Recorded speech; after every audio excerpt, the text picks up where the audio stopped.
A ver, seamos sinceros. Toda planificación de clases se ve perfecta, ¿no? En el papel. Todo cuadra. Pero, ¿y la realidad? El aula, bueno, eso es otra historia. Es un ecosistema vivo, complejo, a veces un poquito caótico. Justamente de eso vamos a hablar hoy, de esa brecha que existe entre el plan perfecto y la práctica real. Y lo más importante, ¿cómo podemos transformar esa brecha en nuestra mejor herramienta? Y esto nos lleva a la pregunta del millón, la que nos quita el sueño a todos los que estamos en educación. ¿Cómo le hacemos? ¿Cómo pasamos de esa presión constante por cubrir el temario a de verdad diseñar experiencias de aprendizaje que conecten, que le lleguen a cada estudiante, que hablen su idioma, que entiendan sus mundos? Ok, para que esto no se quede en el aire, vamos a ponerle nombre y apellido. Pensemos en Elena. Ella es profe de primer grado en una escuela urbana, y su reto es, gigante. Tiene un salón lleno de niños con niveles de matemáticas súper distintos. Los ejercicios de siempre, los de repetir y repetir, simplemente no funcionan. ¿Y por qué? Bueno, la clave está en eso que vemos ahí, la falta de significatividad psicológica. Dicho de otra forma, para sus peques, los números son solo garabatos en un papel. No tienen nada que ver con su vida, con sus juegos, con su mundo. Y ahora, vámonos al otro extremo. Pensemos en Javier. Él da clases de inglés en una secundaria en una zona con mucha población migrante. Para sus estudiantes, el inglés no es la llave al mundo, es una materia más, algo lejano, impuesto. Y claro, si la clase se trata solo de reglas gramaticales, la desconexión es total. La desmotivación es casi una garantía. Aquí la tensión es súper clara. ¿Nos dedicamos a terminar el libro o buscamos una conexión cultural de verdad? Lo que les pasa a Elena y a Javier no es raro. De hecho, es el pan de cada día para muchísimos docentes. Es esa lucha constante entre el currículo, que se ve tan ordenadito en el papel, y la realidad del aula, que es caótica, sí, pero también maravillosa. Y justo en ese punto, en esa encrucijada, no basta con tener buenas intenciones. Lo que necesitamos son herramientas conceptuales, herramientas de verdad. Entonces, ¿cómo empezamos a construir esa caja de herramientas? ¿Por dónde empezamos a cerrar esa brecha? Bueno, vamos a necesitar un mapa, una especie de guía para navegar la complejidad de la enseñanza. Y este mapa, fíjense, se sostiene sobre 3 pilares, 3 preguntas fundamentales: el por qué, el qué y el cómo. El primer pilar, el cimiento de todo, es la pedagogía. Y esto es el alma de la educación, porque antes de siquiera pensar en cómo enseño matemáticas, la pedagogía nos frena y nos hace una pregunta mucho más grande. A ver, ¿por qué educamos? ¿Para qué? ¿Para quiénes? Es definir nuestra brújula, nuestro norte. Sin un porqué claro, el cómo y el qué pierden todo el sentido. Ok, ya tenemos el porqué. Ahora viene el qué. Y aquí entra la teoría curricular. Si la pedagogía es la brújula, el currículo es el mapa detallado del territorio que vamos a explorar. Es donde se toman las decisiones de todo el universo de conocimiento que existe, ¿qué es lo realmente esencial que debemos enseñar hoy? Es como el plano de un arquitecto. Toma esas grandes ideas, esos porqués de la pedagogía, y los traduce en los contenidos, en los ladrillos con los que vamos a construir el aprendizaje. Y con eso llegamos al tercer pilar, la didáctica. Este es el cómo. Es el momento de la acción. Aquí es donde la magia ocurre, de verdad. La didáctica es el arte de tomar esos ladrillos, esos contenidos del currículo, y construir algo significativo con ellos en el aula.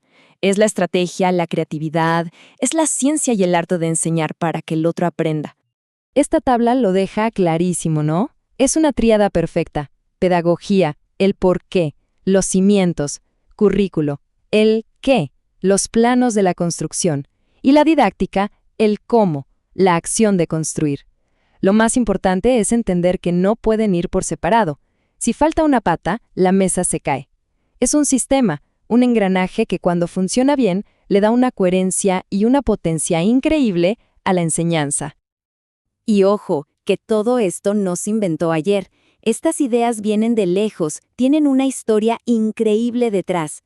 Imaginen, desde el siglo XVII con Comenio, que ya tenía este sueño loco de enseñar todo a todos.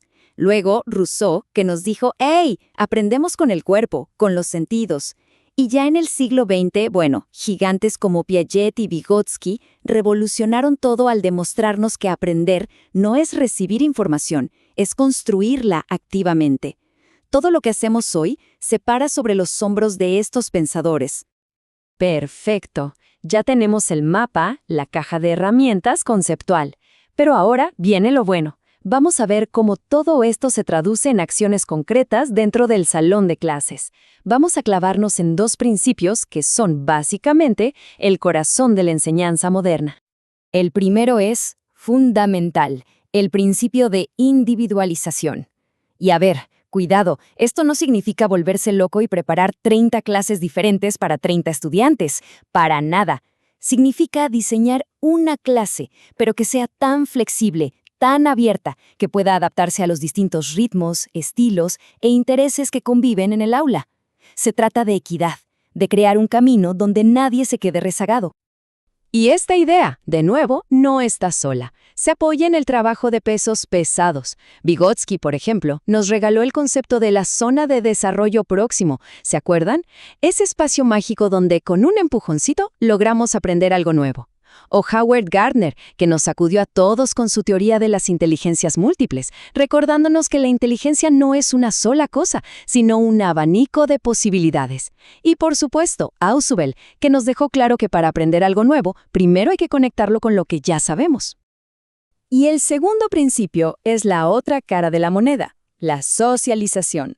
Porque, seamos realistas, nadie aprende solo, en una burbuja. El aprendizaje es fundamentalmente social. Necesitamos del otro para discutir, para colaborar, para construir conocimiento juntos. La idea es transformar el aula de una simple suma de individuos a una verdadera comunidad de aprendizaje. Y aquí también las voces que respaldan esto son potentísimas. Vygotsky, otra vez, es clave. Aprendemos siempre en interacción con otros. Paulo Freire fue más allá. Nos enseñó que a través del diálogo no solo aprendemos, sino que nos volvemos más críticos, más conscientes de nuestro mundo. E incluso desde la sociología, pensadores como Durkheim nos recuerdan que la escuela es ese primer gran ensayo de cómo vivir en sociedad. Bien, si juntamos estos 2 principios, individualización y socialización, aterrizamos de lleno en los enfoques de enseñanza más modernos. Y aquí es donde vemos un cambio de chip total, un verdadero cambio de paradigma. La meta ya no es acumular información, no es solo saber cosas. La meta es saber hacer cosas con ese conocimiento. Y eso es el famoso salto del contenido a la competencia. Y para que esto no suene a pura teoría, veamos un ejemplo concreto y muy claro: la evolución del currículo en Perú. Fíjense en la diferencia.